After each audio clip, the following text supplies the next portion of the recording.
사설 비핵화 천천히 하라. 트럼프 말 무슨 뜻인가?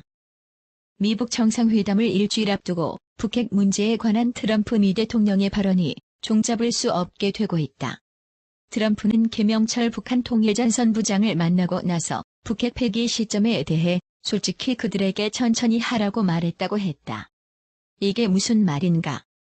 열흘 전만 해도 짧은 시간이 걸릴 수 있지만 일괄 타결될 것이라고 했었다.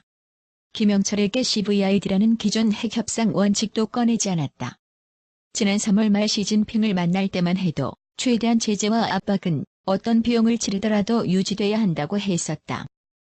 지난 3월 말 시진핑을 만날 때만 해도 최대한 제재와 압박은 어떤 비용을 치르더라도 유지돼야 한다고 했었다. 트럼프의 바뀐 발언은 모두 김정은이 원하는 방향이다. 김정은은 김영철 방미 기간에 도러시아 외무장관을 불러 단계적 비핵화를 강조했다.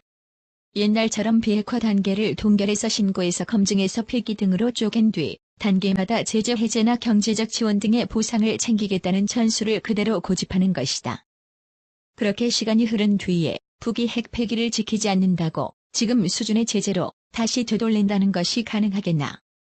트럼프가 김영철에게 CVID를 언급하지 않고 천천히 하라고 한 것은 단시간 내 북핵 완전 폐기라는 기존 원칙에서 물러나 김정은이 원하는 단계적 비핵화를 사실상 받아들인 것일 수 있다고 뉴욕타임스는 분석했다.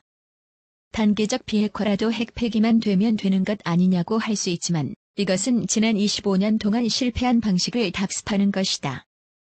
트럼프 입장에선 김정은의 완강한 거부로 단기간 내 북핵 완전 폐기가 어려우면 11월 미국 중간선거 때까지 북핵 이벤트를 여러 단계로 나눠 국내 정치용으로 활용하는 게 이익이라고 생각할 수 있다.